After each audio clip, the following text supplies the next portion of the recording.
So, good evening, guys.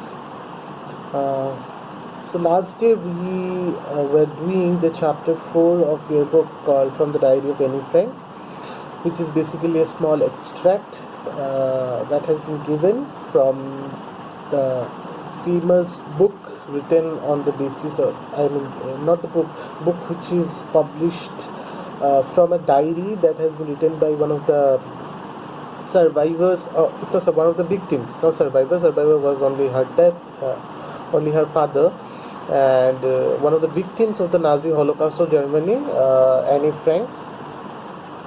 And he wrote a diary. She wrote a diary during the years of his hiding, 2 years hiding, and later on, after the Holocaust is over and after everything is over, his father Otto Frank published that diary into a book called the Diary of a Young Girl. So we discussed the introduction of the chapter last day. I hope तुम लोग को clear हो गया होगा वहाँ पे जो मैंने डिस्कस किया था कि कौन से कॉन्टेक्स्ट में लिखा गया है, क्यों लिखा गया है, कैसे लिखा गया है, मैंने पूरा डिस्कस किया था पहले वाले वीडियो में। और आज हम लोग जो वीडियो का आज हम लोग चैप्टर का नेक्स्ट पार्ट का वीडियो लेक्चर सुनेंगे। जो पार्ट तुम लोग को दिया गया है समझने के लिए या फिर पढ़ने के लिए इस बुक में, वो उस डायरी का एकदम फर्स्ट एंट्री है, ठीक है। जो पहला एंट्री जो उन्होंने डायरी में लिखा था एनी फ्रैंक ने, वही तुम लोगों को एज अ चैप्टर दिया गया। तो वहाँ पे एनी ने कुछ रीजंस बताए कि क्यों वो लिखना चाह रही है, क्यों उसने डायरी लिखना शुरू किया। फिर वो ये भी बताएगी कि उसके फैमिली का एक ब्रीफ इंट्रोडक्शन देगी, और लास्ट में जो मेन जिस दिन से वो डायरी लिखी है उस दिन का एंट्री है, ठीक है। तो basically the chapter that has been given to you और the extract that has been given to you for study from that book the diary of a young girl can be divided into 3 parts. पहले part में वो reason दे रही है कि क्यों वो diary लिखना शुरू करी है, कौन से कॉन्टेक्स्ट में वो डायरी लिखना शुरू करी है। सेकंड में वो अपने फैमिली का एक ब्रीफ इंट्रोडक्शन दे रही है, या फिर वो उस सिचुएशंस का इंट्रोडक्शन, या जिस सिचुएशन में वो लोग अब तब थे, ठीक है। और थर्ड पार्ट में जिस दिन से उसने डायरी लिखना शुरू किया, दैट इज 20 जून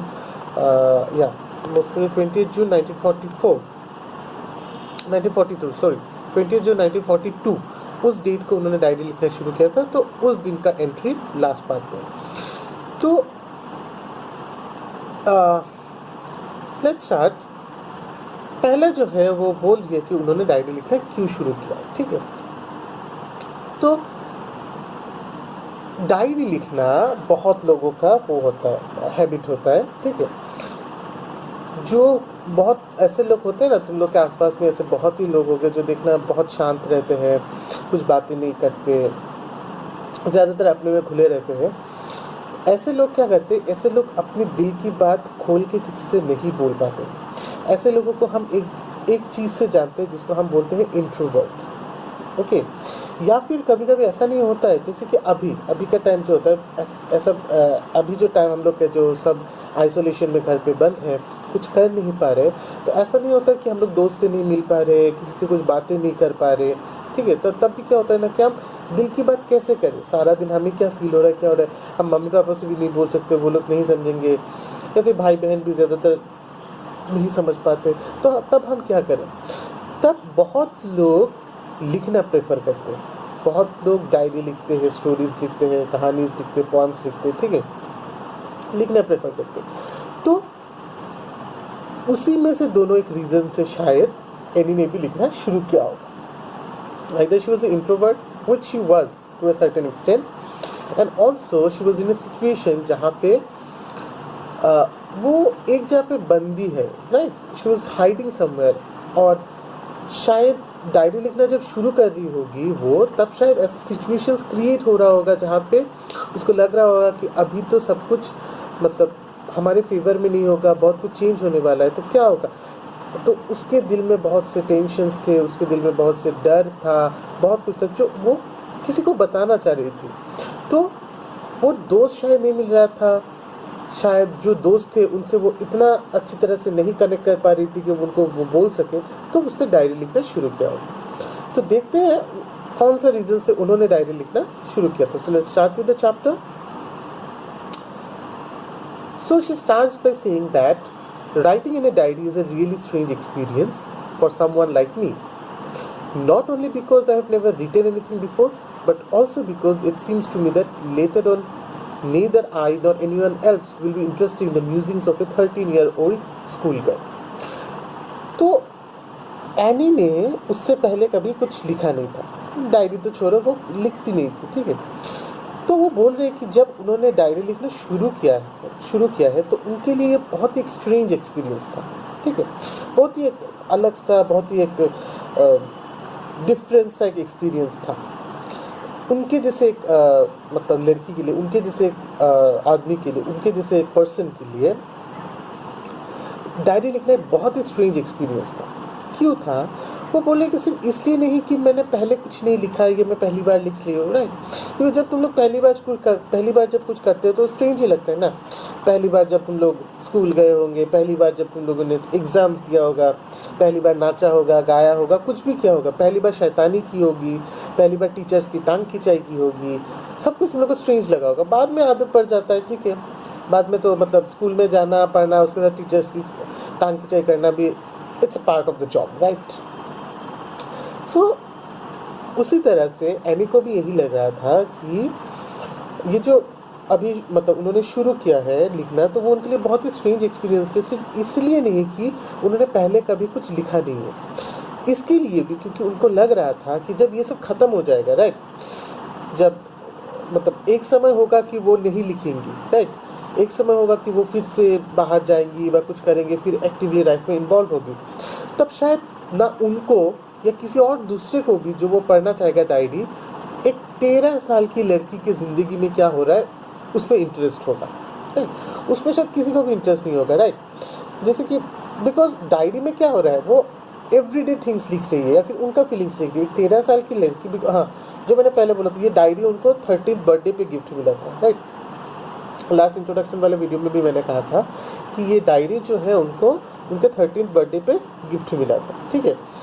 तो वो बोल रही है कि सिर्फ इसलिए नहीं कि मैंने पहले कभी नहीं लिखा, लेकिन मुझे ये भी लगता है कि जब ये सब ख़त्म हो जाएगा तब शायद मैं या फिर मैं बड़ी जब हो जाऊंगी या फिर कोई और जब होगा, कोई भी ऐसे 13 साल की लड़की ने अपने डायरी में क्या लिखा है एवरीडे लाइफ के बारे में, क्या वो सोचते, उसमें शायद कोई भी शायद इंटरेस्टेड होगा। तो उसके लिए उनको शायद मतलब लग रहा था कि ये डायरी लिखने का क्या मतलब है, लेकिन फिर भी वो लिखना चाहती थी, ठीक है। क्यों लिखना चाहती थी? Let's see. Oh well, it doesn't matter, I feel like writing.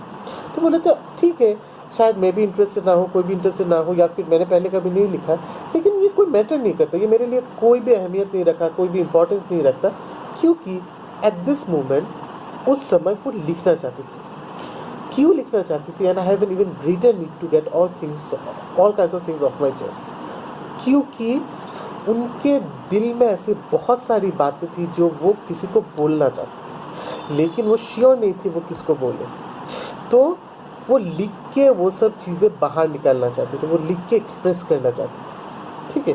वो लिख के अपने मतलब दिल का बोझ हल्का करना चाहती थी। जैसे बोलेगा ना, kinds of things of my chest, मतलब ये उनके दिल से बोझ हल्का करना, ठीक है। एकदम उसका हिंदी ट्रांसलेशन ऐसा ही होगा कि वो अपने दिल का बोझ हल्का करना चाहती थी, ठीक है। Paper has more patience than people. तो ये एक प्रोवर्ब है, ठीक है, ये एक मुहावरा है जो हिंदी में तुम लोग इसको मुहावरा बोलते हो। Paper has more patience than people. क्यों बोला गया? इसका मतलब है कि कागज़ में लोगों से ज़्यादा पेशेंस होता है या फिर धैर्य होता है, ठीक है। क्यों बोला गया? क्योंकि सोचो कि तुम बहुत उदास हो, तो तुम किसी से अपनी उदासी बांटना चाह रहे हो, ठीक है। तो तुम सोचो कि मुझसे ही बांट रहे हो, तो बांटते बांटते एक समय क्या होगा कि तुम बोलते ही जा रहे हो, अपने दुख की बात बोलते हो। एक समय क्या होगा, एक समय मैं फेड अप हो जाऊंगा, मैं बोलूँगा कि नहीं, हो गया, बहुत हो गया, आज के लिए इतना ही, चलो, ठीक है। तो क्या होता है कि मेरा जो पेशेंस है वो उतना ले नहीं पाता, लेकिन इसकी जगह अगर तुम कागज़ में लिखना चाहो तो तुम जितना लिखो ना, 5 पेज, 10 पेज, 11 पेज, एक कॉपी ख़त्म कर दो, एक डायरी ख़त्म कर दो, वो पेपर कभी उठ के नहीं बोलेगा कि अभी रुक जाओ। हाँ, इंक ख़त्म हो सकता है, ठीक है, लेकिन पेपर उठ के नहीं बोलेगा कि रुक जाओ। तो वही बात है, मतलब पेपर में तुम क्या कर सकते हो, जब तुम लिखते हो तो तुम एकदम विदाउट एनी ऑब्स्ट्रक्शंस, बिना किसी थमे हुए, बिना किसी ऑब्स्टिकल के, बिना किसी चीज़ के, तुम एकदम अपनी मर्जी से तुम लिखते जा सकते हो, लिखते जा सकते हो, ठीक है, कोई भी तुम्हें नहीं रोकेगा। तो इसी को उन्होंने कहा है कि paper has more patience than people. लेकिन उसी की जगह अगर तुम किसी आदमी को बताने जाओगे क्या कहता है, तो वो कैसा लेगा, वो तुम्हें जज करेगा, वो तुम्हें ठीक तरह से लेगा कि नहीं, वो तुमसे ठीक तरह से बिहेव करेगा भी कि नहीं, वो भी एक बात है, राइट। तो इसीलिए उन्होंने कहा, ये प्रोवर्ब यूज़ किया गया जहाँ पे उन्होंने कहा कि पेपर में शायद लोगों से ज़्यादा पेशेंस है, क्योंकि पेपर कभी हमें अपनी बात पूरी तरह से कहने देता है, कभी हमें टोकता नहीं है या फिर हमें जज नहीं करता, क्योंकि वो तो हम ही एक्सप्रेस कर रहे हैं, राइट। एक्सप्रेस करने से माने लोगों के पास एक्सप्रेस करो या लिख के एक्सप्रेस करो, लेकिन एक्सप्रेस करना मैटर करता है, ठीक है। कभी अगर तुम लोगों को भी लगे कि तुम लोगों के साथ कुछ ऐसा हो रहा है कि तुम किसी को बोल नहीं सकते या फिर बहुत तुम लोग को दिल में घबराहट हो रही है, तो लिख लेना। और लिखना मतलब ऐसा मत सोचना था कि क्या लिख रहे हो, ग्रामेटिकल मिस्टेक होगा, ये होगा, वो तो सिर्फ तुम अपने लिए लिख रहे हो ना, किसी दूसरे के लिए तो नहीं लिख रहे हो कि तुम्हें कंपटीशन में देना है, कुछ करना है। तो वही बात था। तो वो नहीं सोचे थे कि ये कैसा होगा, लैंग्वेज कैसा होगा, ये कैसा होगा, वो कैसा होगा। She just wants to write it out, she just wants to write it out so that she can express all the things that she has in her heart, जो उनके दिल में है, दिमाग में, वो जस्ट एक्सप्रेस करना चाहती थी। तो उन्होंने उसके लिए एकदम एप्रोप्रिएट मीन्स खोज के निकाला, पेपर को, ठीक है। ये फिर वो एक्सप्लेन भी कर रही है कि उन्होंने क्यों कहा कि paper has more patience than people. वो कह रही है, I thought of this saying as one of those days when I was feeling a little depressed and was sitting at home with my chin in my hands, bored and listless. तो अचानक से वो मतलब क्यों कहा कि उन्होंने कि पेपर में लोगों से ज़्यादा पेशेंस है, या फिर इसका जो अंडरलाइन मीनिंग है, जिसका मतलब कि वो क्यों उन्होंने पहले लिखना शुरू किया, क्यों वो मतलब कौन सा वो रीज़न था जिसकी वजह से उन्होंने ये डिसाइड किया कि वो लिखेंगी, वो डायरी लिखेंगी। तो उन्होंने बोला कि ये उन्होंने कुछ उन दिनों में से किसी एक दिन सोचा, वन ऑफ दोज डेज, जब मतलब काफ़ी दिनों तक वो क्या थी, वो डिप्रेस थी, मतलब वो एकदम मतलब उनका उदास थी, बहुत ही उनका प्रॉब्लम हो रहा था, वो कंसंट्रेट नहीं कर पा रही थी कुछ किसी चीज़ में, ठीक है। और ऐसे घर में आइडली बैठी हुई थी, कुछ करने का नहीं था, घर में बैठी हुई थी, चिन इन माय हैंड्स, मतलब ऐसे हमारा हाथ से गाल पकड़ के बैठी हुई थी, ठीक है। और board and listless, she was listless, she was bored, मतलब कुछ करने का नहीं था, वो बोर्ड हो गई थी, ऊपर से उनमें कुछ करने का एनर्जी भी नहीं था, इंटरेस्ट भी नहीं था। लिस्टलेस मतलब when you do not have the energy और the interest to do anything, ठीक है। तो वो लिस्टलेस, कुछ करने का नहीं था। होता है ना कभी कभी हम लोग, मतलब ऐसा कोई रीज़न नहीं होता हमारे पास, राइट, ऐसे बहुत उदास लगता है, घर में बैठे रहते हैं, ठीक है, कुछ करने का एनर्जी नहीं होता है, कुछ होता है, हमेशा एक डर लगा रहता है, हमेशा कुछ वो करा रहता है, ठीक है। तो यही होता है, wondering whether to stay in और गो आउट, और सोच रही थी कि वो मतलब घर में ही रहे या घर से बाहर जाए। तो ये शायद उन्होंने जब लिखना शुरू किया होगा डायरी, तब शायद सिचुएशन इतना बुरा नहीं था। जैसे कि सोचो कि ये जो सिचुएशन है अभी, कोविड वाला जो सिचुएशन है, तो सोचो कि ये डायरी मैंने मार्च के पहले से लिखना शुरू किया रिगार्डिंग द कोविड थिंग। तो उस समय मार्च का पहला जो था या फिर फरवरी में जब था, तब थोड़ा थोड़ा हो रहा था। फरवरी में तो तुम लोगों ने एग्ज़ाम भी दिया, मार्च में तुम लोगों का एग्ज़ाम भी हुआ, मैंने भी जाके पढ़ाया, ठीक है। तो तब अगर मैं लिखना शुरू करूँगा तो शायद मैं बोलूँगा हाँ डर लग रहा है कि ऐसा कोई रोग फैल रहा है, ऐसा हो रहा है, ठीक है। तो ऐसा लग रहा है कि मैं घर के अंदर ही रहूँ, बाहर ना जाऊँ, कुछ ना करूँ, ठीक है।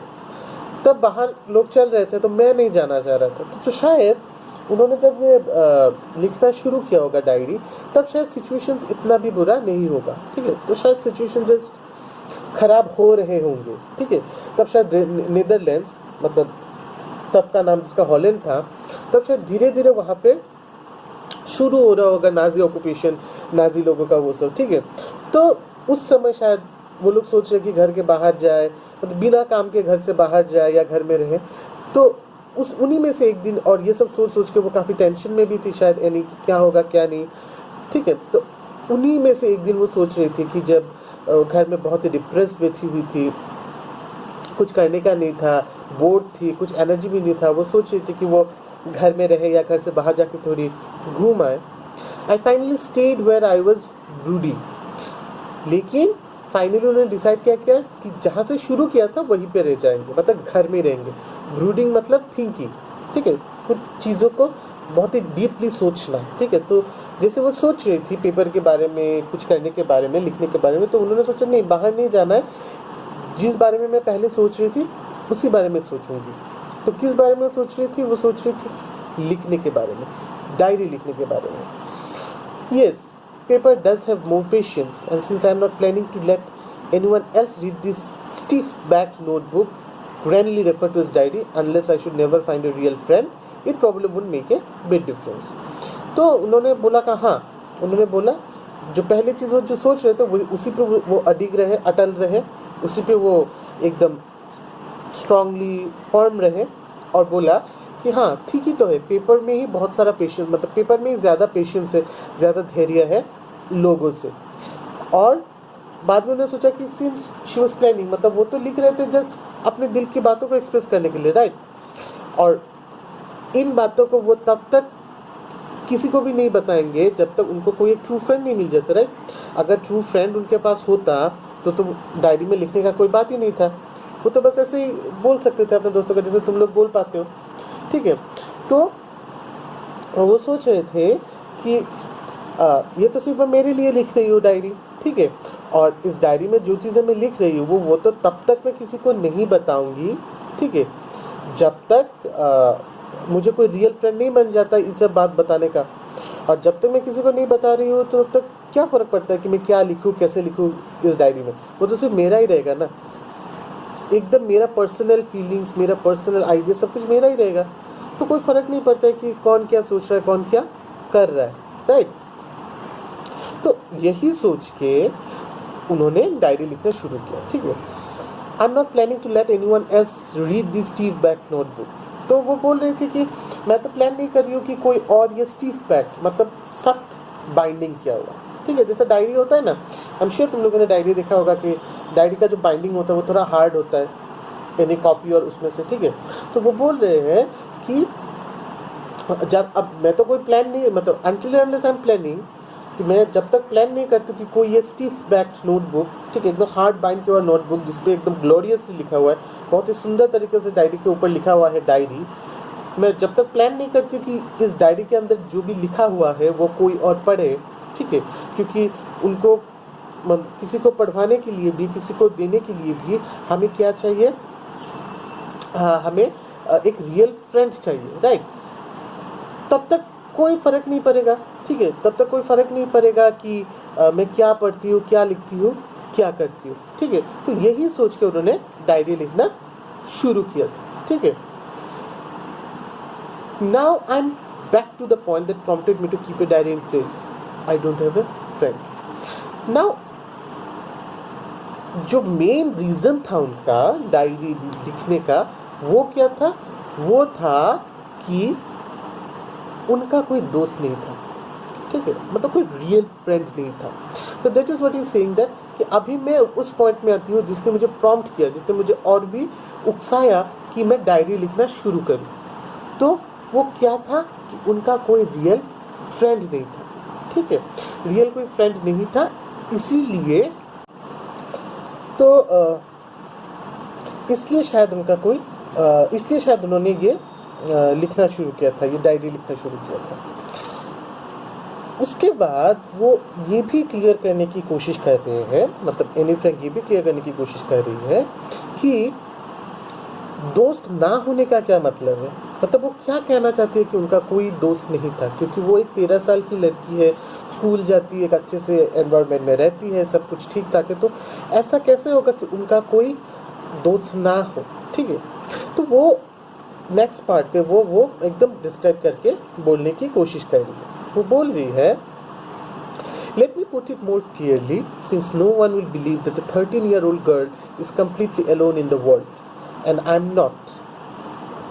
तो वो बोले ठीक है, मैं और क्लियरली आप लोगों को ये समझाने की कोशिश कर रही हूँ कि मैं क्या बोलना चाहती हूँ कि मेरा कोई दोस्त नहीं है, मैं क्या बोलना चाहती हूँ कि मेरा मतलब मैं अकेली हूँ, ठीक है।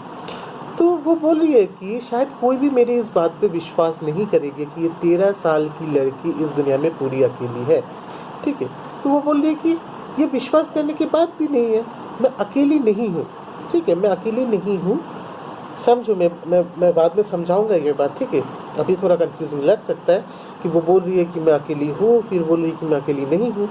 मैं बोल रहा हूँ, तो बोल रही है कि शायद आप लोगों को ये विश्वास करने में थोड़ा प्रॉब्लम होगा, या फिर आप विश्वास नहीं करेंगे कि एक 13 साल की लड़की बोल रही है कि वो ज़िंदगी में अकेली है, ठीक है, उसका कोई दोस्त नहीं है। तो वो बोल रही है कि अकेली नहीं हूँ, ये सच नहीं है, मैं अकेली नहीं हूँ, आई एम नॉट।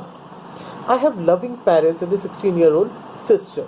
वो बोल रही है कि मेरे माता पिता जो है वो बहुत प्यारे हैं, ठीक है, मेरे पास एक बहुत अच्छे माता पिता है और एक बड़ी बहन है 16 साल की, ठीक है, 16-year-old की मेरी एक बड़ी बहन भी है।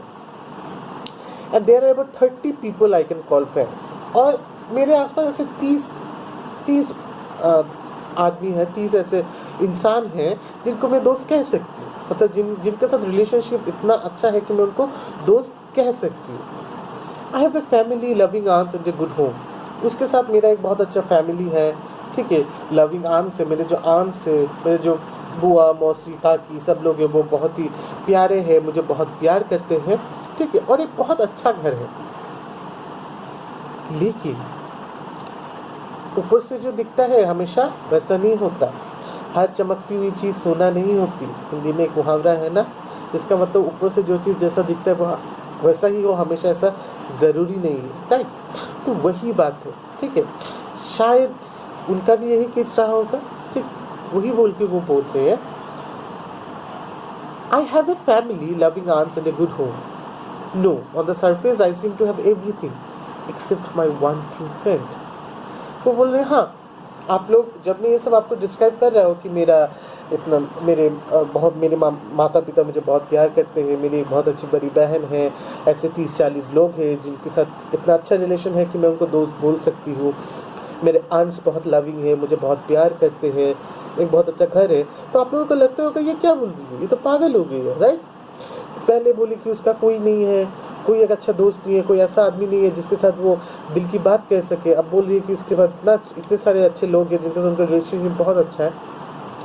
तब जाके एनी फ्रैंक बोल रही है कि हाँ, सरफेस पर, मतलब एकदम ऊपर में लगता होगा कि मेरे पास सब है, मेरे पास शायद वो बहुत सारी चीज़ें हैं जो बहुत लोगों के पास नहीं है, लेकिन वो एक चीज़ नहीं है जिसके लिए मैं तरस रही हूँ। वो चीज़ है एक ट्रू फ्रेंड, एक बहुत अच्छा दोस्त। वो दोस्त नहीं है मेरे पास, ठीक है। All I can think about when I'm with friends is having a good time. I cannot bring myself to talk about anything but ordinary everyday things.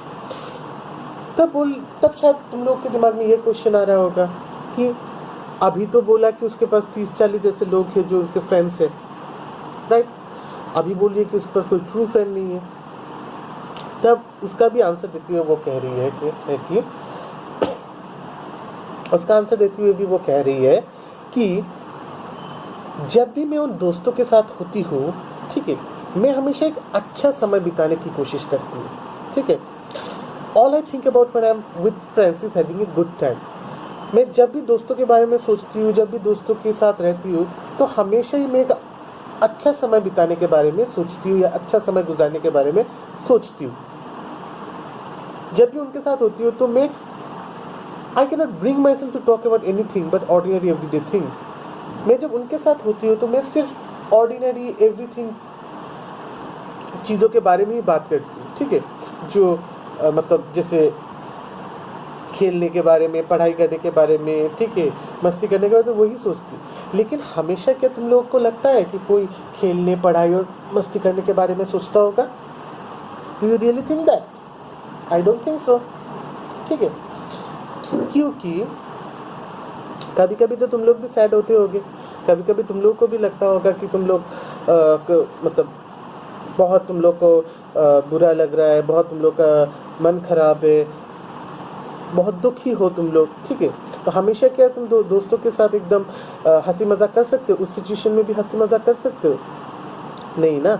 तब तुम लोग को लगता होगा शायद कोई ऐसा दोस्त हो, शायद कोई ऐसा हो जिसके साथ मैं शेयर कर सकूं, अपने दिल की बात कह सकूं, राइट, दिल का दुख शेयर कर सकूं, राइट। एनी के पास वैसा कोई दोस्त नहीं था। इसी के बारे में वो बोल रही थी कि उनका कोई ट्रू फ्रेंड नहीं, क्योंकि जो फ्रेंड्स थे उनके साथ वो हमेशा हंसी मजाक करती थी, अच्छा समय बिताती थी, जो जनरल बातें हैं वो सब करते थे, लेकिन उनके दिल के अंदर जो एकदम बातें जो रहती थी, जो दुख था, जो खुशी थी, वो किसी से बांट नहीं पाते थे। सिर्फ दुख नहीं, कभी कभी ऐसा होता है ना, बहुत सा ऐसा कुछ अचीवमेंट्स होता है, बहुत ऐसा कुछ खुशी की बात होती है जो तुम लोग को लगता है कि सिर्फ बेस्ट फ्रेंड के साथ ही शेयर किया जा सकता है, राइट। क्लास के तो आई एडमिट दैट सब लोग दोस्त नहीं है, तो सब लोग दुश्मन भी तो नहीं है ना, right.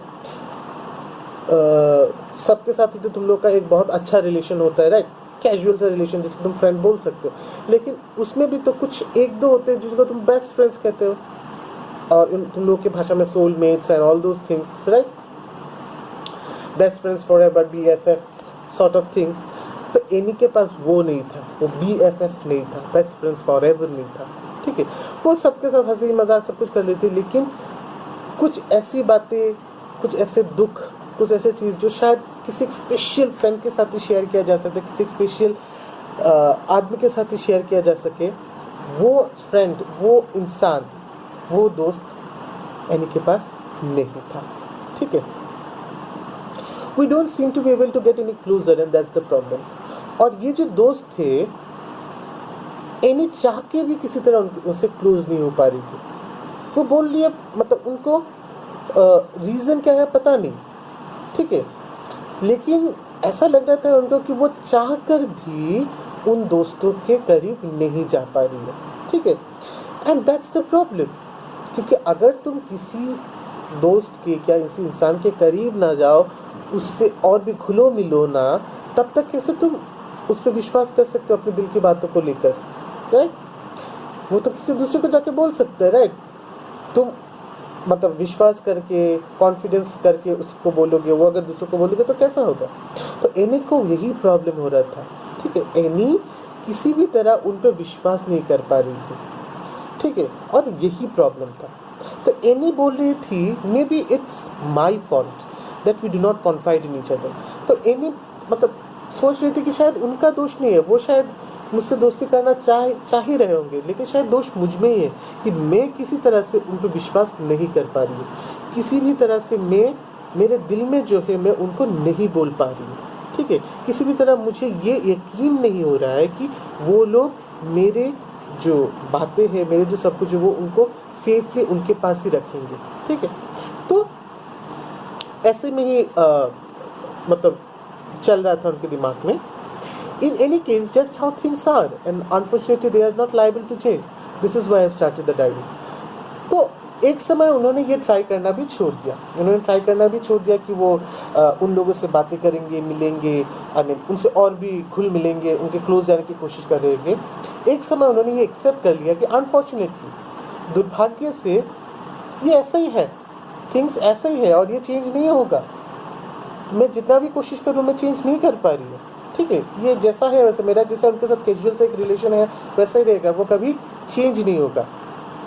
And this is why I started the diary. और क्योंकि मैं अपने दिल की जो इनर बातें हैं, जो कुछ ऐसी बातें जो किसी को बोल नहीं पा रही हो, ठीक है, इसीलिए उनको बोलने के लिए, उनको एक्सप्रेस करने के लिए, उन चीज़ों को अपने दिल से निकालने के लिए मैंने डायरी लिखना शुरू किया। तो this was the whole reason of why Anne started writing diary, ठीक है। डायरी लिखना शुरू किया था क्योंकि उसको लग रहा था कि डायरी लिखने से वो अपने दिल की जो एकदम इंटरनल सीक्रेट्स जो है वो अच्छी तरह से एक्सप्रेस कर पाएगी, अपने दिल का बोझ हल्का कर पाएगी, क्योंकि उनके पास ऐसा कोई आदमी, ऐसा कोई इंसान, ऐसा कोई दोस्त नहीं था जिसके पास जाके वो ये बातें बोल सके, जिसके पास जाके खुल के अपने दिल की बातें बोल सके, ठीक है। To enhance the image of this long-awaited friend in my imagination, I don't want to jot down the facts in the diary the way most people would do. तो उन्होंने ये डिसाइड किया कि वो डायरी यूजुअल तरीके से नहीं लिखेंगे, जैसे कि सब लोग लिखते हैं, ठीक है। सब लोग क्या करते हैं डायरी में, वैसे डेट लिख देते हैं, जैसे तुम लोग डायरी लिखते हो ना, राइट, ऊपर डेट लिख देते हो, फिर डायरी एंट्री लिख देते हो, राइट, एकदम फैक्ट की तरह, एकदम उस डेट में क्या क्या हुआ, ये हुआ, वो सब तुम लोग लिखते हो, राइट। डायरी एंट्री मतलब तुम लोग पर्सनल में नहीं लिखते हो, मुझे पता है, तुम लोग जो हो डायरी लिखोगे, तुम लोग एग्जाम में भी तुम लोग को डायरी राइटिंग लिखना पड़े तो तुम लोग का मतलब बुखार चढ़ जाता है, और पर्सनल में लिखना तो छोड़ ही दो, ठीक है।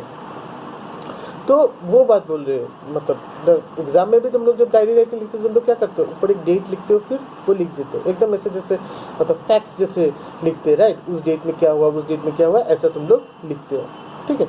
तो वही बात है। तो इसी बात को ध्यान में रखते हुए एनी बोली कि मैं ऐसे नहीं लिखूंगी, एकदम फैक्ट्स की तरह, एकदम डेट के साथ ये हुआ, ऐसे नहीं लिखूंगी, क्योंकि ये डायरी जो है वो डायरी मेरे लिए एक उस दोस्त की तरह है जिसके लिए मैंने बहुत वेट किया है, काफ़ी दिनों तक वेट किया है। ये डायरी मेरे लिए वो है, ठीक है। ये डायरी मेरे दिमाग में उस दोस्त का एक इमेज है जिसके लिए मैंने बहुत वेट किया है, और जिसके पास में अपने दिल की हर बात खुल के बिना झिझक के एकदम बिंदास बोल सकती, ठीक है। तो उसी मतलब इसीलिए उन्होंने क्या डिसाइड करा कि वो डायरी को अपना एक दोस्त कंसिडर करेंगे। डायरी को सिर्फ कुछ लिखने का या एक्सप्रेस करने का मीडियम ही नहीं, डायरी को वो अपने दोस्त की तरह ट्रीट करेगी। और इसी की वजह से उन्होंने अपने डायरी को क्या नाम दिया, अपने उस डायरी दोस्त को क्या नाम दिया, kitty. I do not want to jot down the facts in the diary the most people would do. वो डायरी में बस सिर्फ फैक्ट्स जॉट डाउन मतलब लिखना नहीं चाहती थी जैसे कि दूसरे लोग करते थे, but what I want the diary to be my friend. वो डायरी को अपना दोस्त बनाना चाहती थी, and I am going to call this friend Kitty. और इसीलिए वो अपने फ्रेंड को क्या बुला रही, किटी बुलाएगी, ठीक है। किटी बुला के वो फ्रेंड को एड्रेस करेगी, ठीक है। Since no one would understand a word of my stories to Kitty if I had to plunge right in, तो उन्होंने किटी बुलाया, फिर वो बोल रही है कि सॉरी मैं वो पूरा पढ़ लेता हूँ। Since no one would understand a word of my stories to Kitty if I had to plunge right in, I would better provide a brief sketch of my life, much as I dislike doing so. तो बोले कि अगर direct ही मैं मतलब लिखना शुरू कर दूंगी, ठीक है, डायरी में जस्ट एज द वे जैसे कि मैं किटी को बता रही हूँ अपने लाइफ के बारे में, कैसे क्या हो रहा है मेरे आसपास, तो शायद कोई समझ नहीं पाएगा, ठीक है, कि मैं क्या बोल रही हूँ क्या नहीं बोल रही हूँ। क्योंकि डायरी लिखने से पहले मेरा ज़िंदगी क्या है, मेरे लाइफ में कौन कौन है क्या है, कोई नहीं जानता, किटी भी नहीं जानती। तो किटी को तो दोस्त समझ रहे हैं ना, राइट। तो उस हिसाब से किटी को एक आदमी की तरह प्रूफ मतलब एक इंसान की तरह वो ट्रीट कर रही है एनी, ठीक है। तो वो बोले थे किटी को तो कुछ नहीं पता, राइट, कि मेरे लाइफ में कौन है क्या है कैसे है, राइट। और ये इन्फॉर्मेशन दिए बिना अगर मैं डायरेक्ट किटी को अपनी स्टोरी समझाने लगूंगी तो किटी कुछ नहीं समझेगी। तो मैं बेटर क्या करती हूँ, मैं किटी को अपने लाइफ के बारे में, अपने फैमिली के बारे में एक ब्रीफ स्केच देती हूँ। लेकिन शायद उनको ये स्केच देना बिल्कुल भी पसंद नहीं था, मतलब अपने फैमिली के बारे में डिस्कस करना उतना पसंद नहीं था। जैसे ये बोल रही I better provide a brief sketch of my family. तो बोलिए कि ठीक है, बेटर ये है कि मैं किटी को पहले अपने ज़िंदगी का एक छोटा सा स्टोरी मतलब एकदम छोटी करके अपनी ज़िंदगी के बारे में बता दूँ, ठीक है। लेकिन much as I dislike doing so, लेकिन मुझे बहुत ही नापसंद है ये सब बताना, मतलब अपने लाइफ के बारे में बताना मुझे बिल्कुल भी पसंद नहीं, ठीक है। तो let's just stop it here today. Next video I will discuss this thing, brief family introduction वाला, वो एकदम ब्रीफ है, एकदम फैक्ट्स है, वो ज़्यादा टाइम नहीं लगेगा, और मेन डायरी का जो एंट्री है। तो the next video I think I will complete the chapter, जो नेक्स्ट मैं वीडियो लूँगा वो कंप्लीट चैप्टर करूँगा। उसके बाद let's see how the things proceed, and then we'll discuss the things. Okay, so let's stop here for now, and if you have any problem till now, please ask me please ask me, okay, and I'll try to answer the questions, and I'll try to clear your doubts. Thank you.